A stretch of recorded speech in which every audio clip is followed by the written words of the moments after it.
you all. Greetings from the southern part of the state to all of you. I first want to start off by thanking Rick for the invitation and the opportunity to come, but more so than that, the opportunity to partner, and to partner relative to exposing our students to the delicacies, I like to call them, the delicacies of the world that the world has to offer.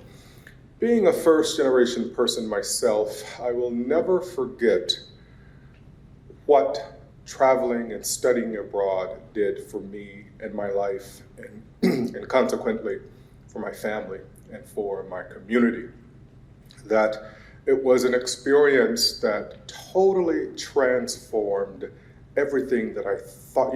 It's where the whole process of understanding oneself ontologically and then dealing with the epistemologies that have been poured into you about the world, where you have the opportunity to really deconstruct what that is. I remember when I was dean of the School of Languages, and this is totally off my script, so but it's important. When I was dean of the College of the School of Languages, Cultures, and World Affairs in South Carolina, I loved traveling with my board. And for this one trip, I took the board with me to Havana, to Cuba. And there were lots of misconceptions about Cuba and about the Cuban people, and so having been there, I knew that right around the corner where the American embassy used to be, that there was this store that sold products from the US. It had apples branded with Washington State. It had canned goods branded from the state of Indiana, and all of these things. So I purposefully took them grocery shopping to this little place for them to see. And it opened a totally different conversation about Cuba-US relations, particularly as it relates to the embargo. And at the time, Castro had decided that the currency used for international exchange would be the US dollar. So why? Because it gave him the opportunity to amass enough dollars to pay with cash for what he wanted, and he did not have to go through the legalization of having any type of agreements that would. Being able to have that and to talk with some of, and these were extremely wealthy people that donated to the school and did things for the school, but business people whose perceptions of Cuba were far from what they thought. And realizing the importance is that it's all about people, relationship, and also being open to understanding and embracing difference, which is something that we espouse as academic institutions. So I had said to myself that when I turned 50, I was going to get bifocals, but I am way beyond 50, and I have yet to get them. So I'm going to have to take these glasses off. Poet laureate and civil rights leader Dr. Maya Angelou said, and I quote, "Perhaps travel cannot prevent bigotry, but by demonstrating that all peoples cry, eat, worry, and die, it can introduce the idea that if we try and understand each other, maybe we can even become friends," unquote. I'm delighted for this opportunity to get to share with you this evening, and I definitely want to reiterate my thanks to Rutgers Global for giving me this opportunity to come and share with you, and thank them also for bringing together such a very diverse group of people from the Rutgers community. Individuals like you who share the common goal as it relates to internationalism and introducing our students to geographies around the world, and that we are committed to advancing international education. We're committed to fostering global connections. We're committed to creating opportunities for cross-cultural collaboration, and we are even more so interested in making new friends globally. This event is not just about networking. It is a celebration of our shared vision to promote global awareness and understanding, both within our campus communities and beyond. It is a testament to the power of connections and the incredible impact we can make when we come together to share ideas, to share experiences, to share insights, and to share our respective humanities. Over the course of this evening, I encourage you to engage, which you already have been doing, in meaningful conversation. I've heard some of the conversations as I enter.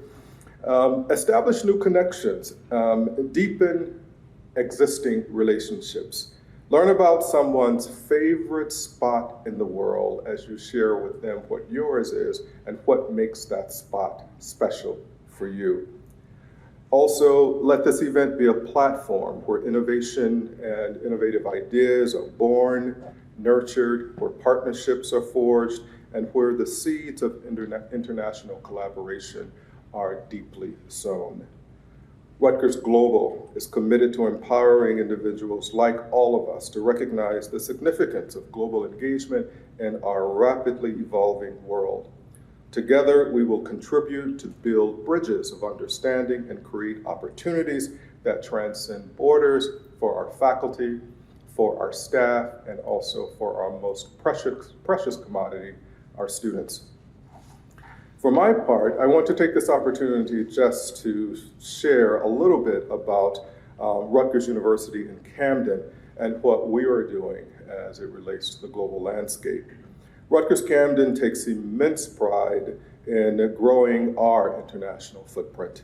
Our commitment to global engagement, diverse perspectives, and cross-cultural collaborations extend our reach far beyond Camden, New Jersey, and the Delaware Valley. By fostering global connections and partnerships, we enrich the educational experiences of our students, of our faculty, of our staff, and with an understanding of how they contribute to the greater world. As a diverse institution, Rutgers Camden considers international students a key demographic, and current statistics on our student body bear this out. Our international enrollment has increased 34% between 2020 to date. Also, this rapid growth has been most prevalent in our graduate divisions.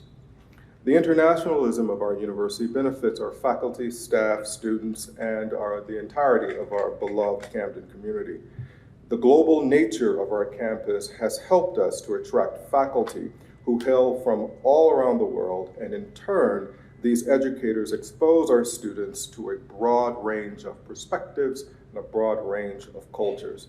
The diversity of thought and lived experience at Rutgers Camden, coupled with our campus intimacy, makes it an ideal place to learn, conduct research, pursue artistic and creative ambitions, and to connect one to the other.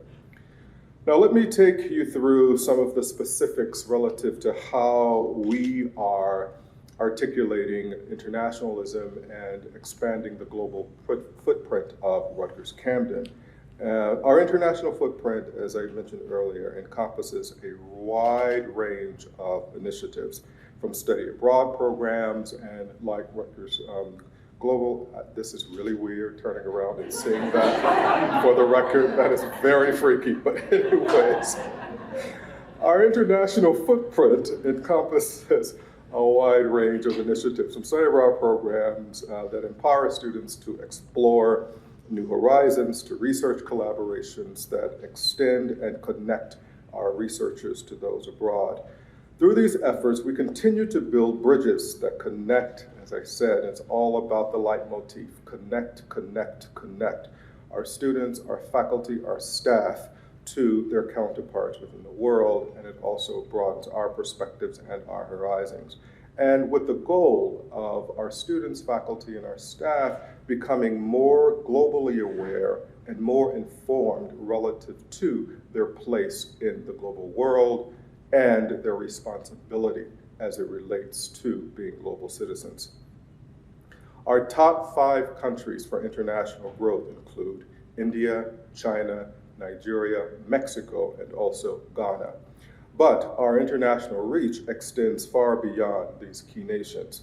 Our international footprint has so far touched down in 55 countries, 30 of which current Rutgers students hail from, and also we have partnerships in 27 different nations and have signed MOUs, academic exchanges, and governmental business contracts with an additional 11 across the globe. This global diversity enhances the academic and social experiences of all of our students while fostering an environment where learning extends, and this is our goal, where learning extends far, far beyond the classroom. Our dedication to providing transformative international experiences is reflected totally in our study abroad and the multiple iterations of study abroad, whether it's study abroad short-term, where our faculty, like many faculty here that many of you have done as well, take students on short culturally based excursions where language is definitely not a major impediment for them to get out into the global world. Some also take them to short junkets throughout the summer, but also like you with using IEE and others, our students do semester abroad. Some of them also do a year abroad as it relates to study and learning abroad. This coming spring will mark the 27th anniversary of continued engagement of Rutgers Camden in South Africa, where our faculty and students have been going again for 27 years, engaging alumni, many of whom are alumni of Rutgers New Brunswick. And as mentioned earlier, very eager to re-engage. And so we are also assisting other Rutgers Chancellor-led units relative to talking to their alumni about the richness of their alma mater, Rutgers, the State University of New Jersey, but specifically from where they hail as it relates to Chancellor-led units. The strategic partnership and MOUs we have forged with institutions around the world facilitate collaborative research, faculty exchanges, and academic initiatives. These connections enhance our academic programs and promote the exchange of knowledge, as you do here as well, on a very global scale. In collaboration with Rutgers Global, we are exploring partnerships in Ghana and Nigeria. Rick mentioned that I am traveling to Ghana and to Nigeria in January, right after the new year, in order to see what opportunities lie ahead. And thanks to Rick and others, I was here when the delegation from Nigeria came.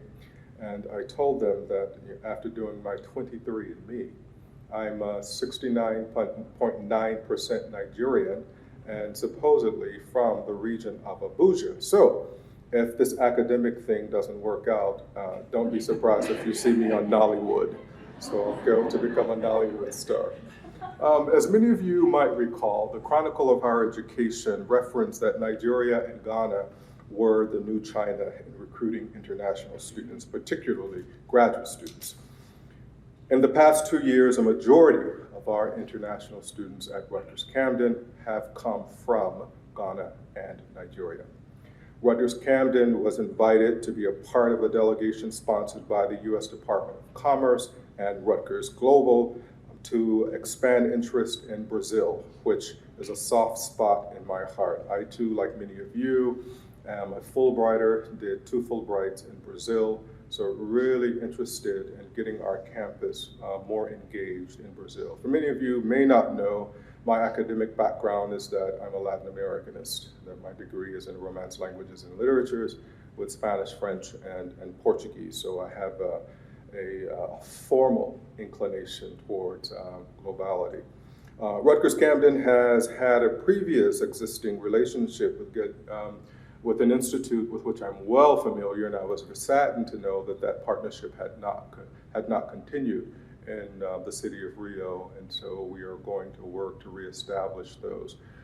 You also spoke about international opportunities for students that lie outside of the formal study abroad, where students are in classrooms.